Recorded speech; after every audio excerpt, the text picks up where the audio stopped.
Hi everyone, it's Kieran with Thrifted Living. So for today's video, I would like to share with you how I made this adorable apron using products from Dollar Tree.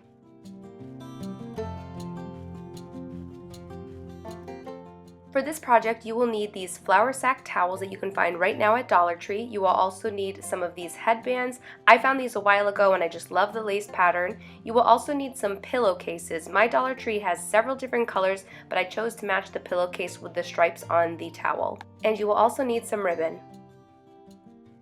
So to start this project, I sort of took some time comparing the colors of the towel with the colors in the headband and the ribbon. I wanted to make sure that I liked the combination, and I really loved how the lace looked on the bottom. I just sort of laid everything next to it just to see that I really liked how the colors looked. I ended up not being a huge fan of the yellow and white ribbon that I chose, so I ended up swapping that out for a gray ribbon. So to start this project, I took the towel and actually held it against myself to see how long it would be on me. And once I decided how long I wanted it to be, I then cut the extra fabric off. It was really nice having lines on this pattern because it made it really easy to cut everything. Now I could have just used the towel as it was and made that the apron, but I wanted it to have a fuller look, so that's where the pillowcases come in. I'm going to add the pillowcases to the towel material so that it'll be a really full skirt. I wanted it to be really flowy and really pretty. And one thing that I tried to do with this project was to use all of the hems that were already there. I tried to use all of the existing hems like on the bottom of the pillowcase so that I wouldn't have to worry about that and hemming all of the different sides on the apron when it was time to actually assemble the apron. So I simply cut the pillowcase into two parts, and then I was going to use each of those parts on the opposite sides of the apron. Then it was time to start ironing for the first time. Let me tell you, this material does not really like to be ironed, and it just seems to always keep the creases in it. I definitely did this process several times throughout the entire project. Even when the apron was done, I was still trying to iron out those creases. The pillowcases, on the other hand, were amazing to iron. They just ironed out so nicely. I could have sat there and ironed them all day long.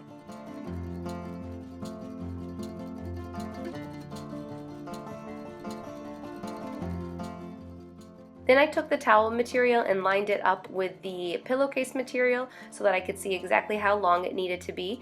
I then just pinned the tan colored pillowcase material on top of the towel and cut the extra material off just so that it was the same size.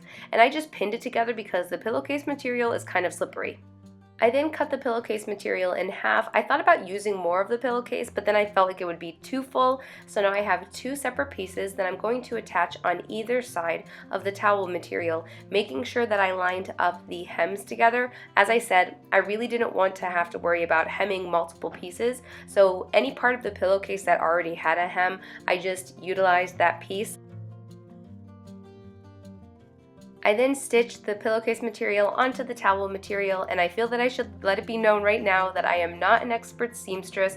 I am still teaching myself. My mother is a seamstress and I've learned a lot from her, but I am definitely still learning myself.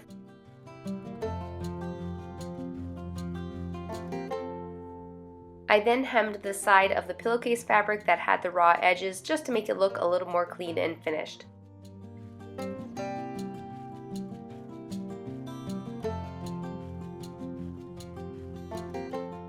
The next thing I did was create a basting stitch so that I could gather the material together and give it like a ruffled appearance.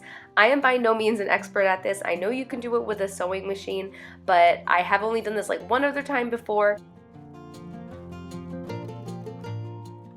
After I finished the basting stitch, I decided to start working on the top of the apron, and I saw that I had a piece of the pillowcase that had two finished sides, so I decided to use that to actually create the top. All I did was flip it inside out and pin it, and then I just seamed down that one side so that it would be a finished edge. After I finished sewing that one side, I then just turned it right side out, and then I got to iron. I love ironing this pillowcase material. It's so nice to iron, and I just wanted to have like a sharp edge. I wanted to have a nice finished edge, and it was really fun. I really like ironing this fabric.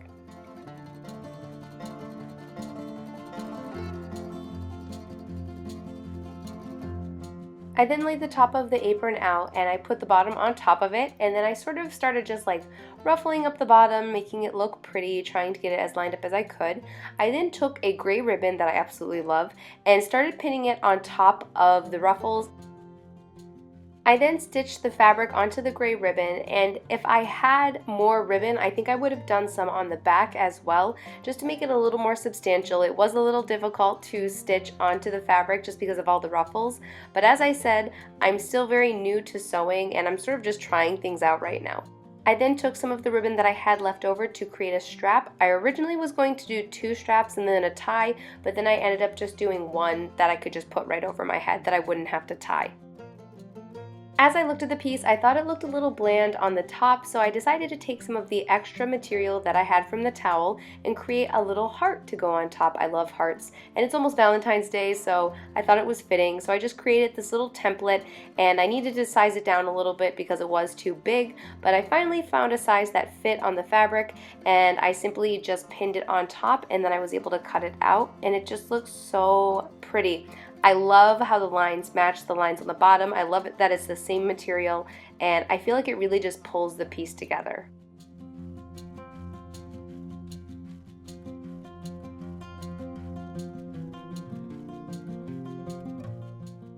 And of course I brought out the iron again. I tried to get these creases out and they're just so stubborn.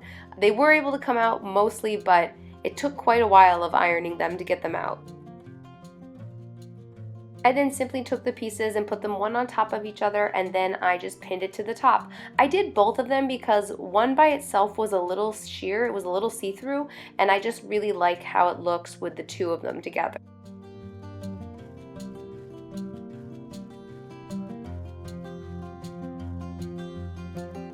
When I brought the piece over to sew on the heart, I also sewed on the strap on the top.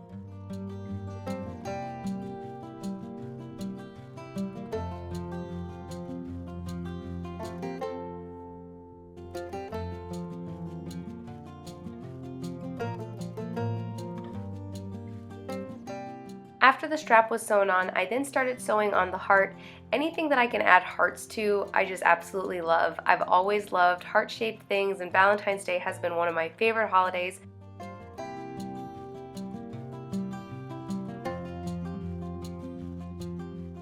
Finally, I started adding on that final lace detail. I love these headbands. I created a peplum top using these last year. I'll make sure to link it above if you want to check it out. But I really love the pattern on these. Now I know that you can get lace at like a Joann store or, you know, at a different craft store, and you could get more maybe for a cheaper price, but the challenge here is to buy everything at Dollar Tree and see what you can create with items from Dollar Tree.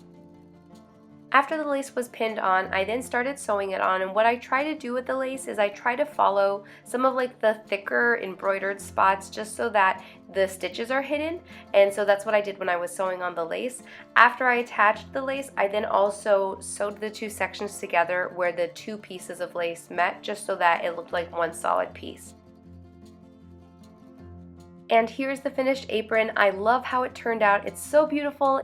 I love the combination of the lace and the print and the heart. If you enjoyed this video, please make sure that you give it a thumbs up and subscribe to my channel if you haven't done so already. Don't forget to check out my blog at thriftedlivingblog.com. Please follow me on Instagram at thriftedliving, and if you don't have an Instagram but would like to stay up to date with what I'm doing, you can follow me on Facebook at thrifted living page. Please like, subscribe, and share. Thank you so much for watching. Bye!